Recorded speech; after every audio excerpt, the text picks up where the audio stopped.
Steve Says Boom fans. Welcome to the Jackie Says Boom show. I'm just kidding. Today I'm here with Steve, and we're going to talk about Thor. Wow. We're going to talk about Thor? So everybody knows you as kind of a Thor fanatic, but you weren't always into Thor. You know what? That's 100% correct. As you can see, I got a Hulk tattoo. I was just Hulk. That's all I was interested in. Secondly, I didn't have any money. So for me to actually spend extra money, something special, something incredible would have to happen to make me open a Thor book. The first Thor comic I ever looked at actually was issue 339. And just in case you don't know what that is, that's the first issue where Thor and Beta Ray Bill are becoming friends, and Beta Ray Bill gets his new hammer.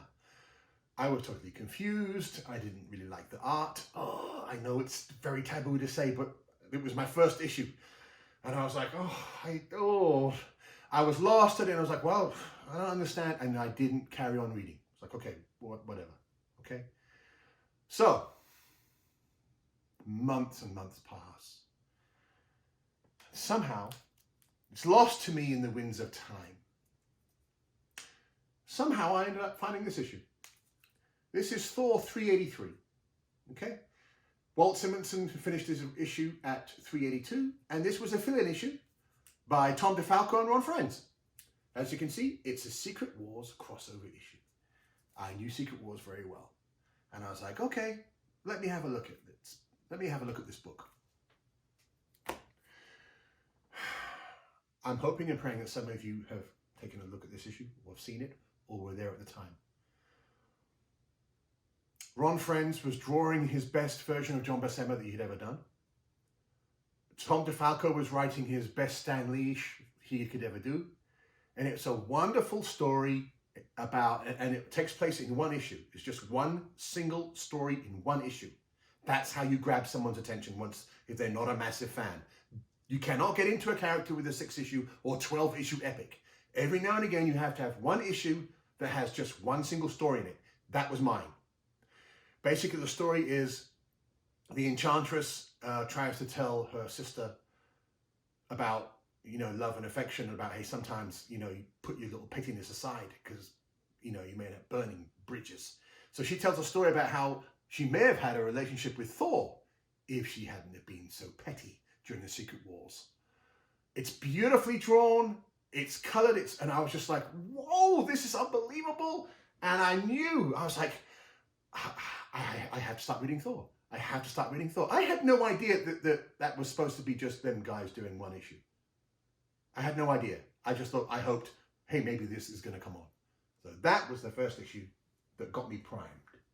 So it's not like a one-shot, but it's just is it a continuation? I don't understand. No, basically, it's one story that begins on page 1 and ends on page 22. There is no crossover. There's no continuity. It has a flashback sequence to the Secret Wars. I was fortunate enough to have read Secret Wars. Okay. I knew what they were talking about. That was the only continuity I needed. The basis of the story was the Enchantress and Thor and her, the fact that she lost the chance to have a relationship with Thor, and she was like very sad about it, but her sister was like, hey, I don't care. But it gave me enough to think, oh, you know what? I want to read a little bit more about Thor. I want to read a little bit more. Okay. So what did you read? So, next month, they come out with this issue, right? Which is, the once and future Thor. So it tells us Thor that's, thousands of years in the future that has this, brand new costume. What I was happy about was that, hey, Tom DeFalco and this Ron Frenz, because at the time, remember, when I'm reading this, I'm not like I am now. I'm looking at the names. I have no idea. I don't know how the books are constructed. I just see the names. I'm like, ooh, somehow these guys put these books together. I don't know. I don't know anything. All I know is I love the way this book read. Now, what Ron Frenz did was he's a very action-styled artist. Everything is just slamming and action. There's John Buscema. It's action. It's not very subtle. It's not like a J. Lee piece. It's not a painted piece. It doesn't It is just slam bang action. And it was just like, I've got to see this. So again, I read the next issue. I'm like, okay, I love this. But I wasn't a subscriber yet. I hadn't told my comic shop I wanted it yet. That all came to an end with this issue right here. Issue 386, where they introduced the Celtic gods. Oh, I can't tell you. Look at that beautiful book. Look at the coloring. Now, what I didn't know at the time, and it's the good thing that I was able to learn from interviews and from speaking with Tom DeFalco himself, was they had been working on Spider-Man for a while. Their tenure was coming, sort of to an end. And Marvel said, hey, can you just fill in on Thor for a little bit until we find someone? They were supposed to just do one issue. Then they did 2, then they did 3. And in the end, they ended up being on there for years. Lucky me, because I happen to love this era. Beautiful, beautiful stuff. The art was clear. It was excellent. What happened to 385? 385 is a fill-in issue, okay? And it's an issue that's highly collectible, but it's not a part of this run, really, because it's Stan Lee doing the writing and Eric Larson doing the drawing, and it's a story about Thor fighting the Hulk.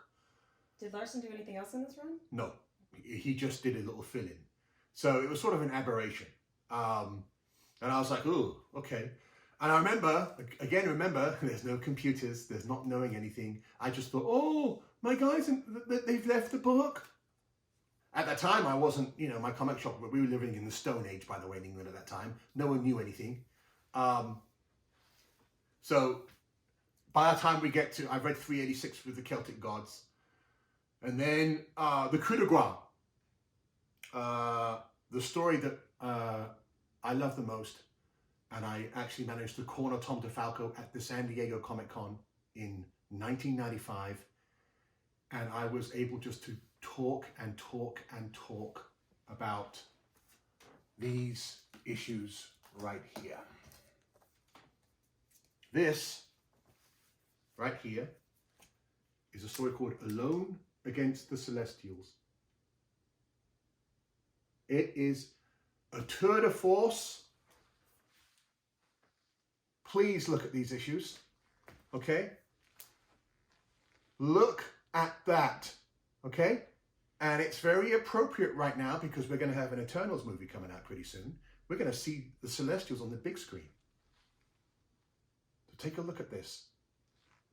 So, we all know Thor's tough, right? He's the toughest Avenger. He's almost unbeatable. Tom DeFalco writes this story where he has to fight a Celestial, the Celestial that's actually responsible for destroying the planets. His name is Exitar, and he's basically bigger than a planet. He's 10 times as big as Galactus. He is enormous, okay? And my young mind was sucking in everything from the Marvel Universe at that time. And I suddenly realized, I was like, wait a minute, the Hulk's okay. He has a small little rogues gallery and he's always walking around the New Mexico desert. This is where the action is. I mean, my word, you've got all these characters, don't piss off Odin.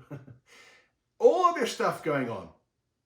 And Tom DeFalco and Ron Frenz are really good at the grandeur, okay? Each page is beautifully crafted. And as I was reading it, I was like, oh my God. And if you've never read it before, I'm going to let you know. Thor was never pushed as much as he's been pushed as in this issue.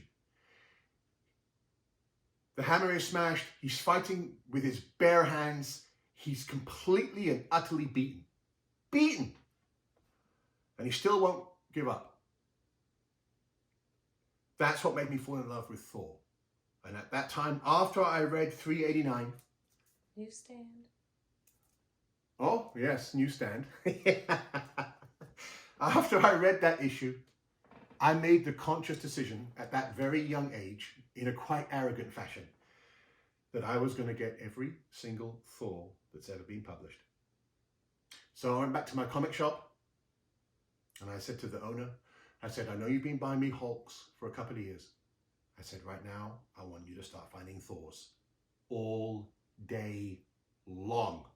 And that's what he did. He would go to London, he would go up there and buy issues of Thor. And luckily for me, the issues that went back in time were just as good as this. The art was similar, it was great. And then of course, when I came to the United States, I was able to find some Silver Age and then read the Stan Lee, Jack Kirby stuff.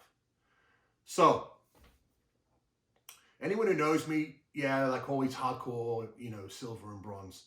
This here is late 1980s going into the 1990s. And I can tell you, I have never hurt so bad each month for a book to come out. Tom DeFalco made it impossible for me to survive each month. Each month, he would leave like a little cliffhanger at the end. I was like, oh my God, what? No way. What? I've got to get back this. I've got to get this issue back. I love that feeling. I don't have that feeling anymore. But if you guys have not read this series, maybe you have read Walt Simonson and stopped, please do yourself a favor. Please pick up 383, 384, and then 385, of course. It is Stan. And then, of course, 386. If you don't like it, then hey. But I have a funny feeling that you will be gripped and then you will love it. So, yeah. In one quiet little night, I went from being a person who didn't care about Thor at all to someone that had to have every Thor in the world. And to this day, I go all the way back. I basically have Journey into Mystery 86 up. So, again, I want to really thank Jackie for being here on the Jackie Says Boom. Thank you for joining me, Steve. I've got some big things lined up. Jackie's got some good ideas and got some stuff that she's going to test me on. Some other titles, that she really loves. We're not always going to stay in the comfortable Marvel Universe zone. We're going to do some different things. There's going to be some changes to the actual format of the show. Get ready. It's going to be some good times. Boom!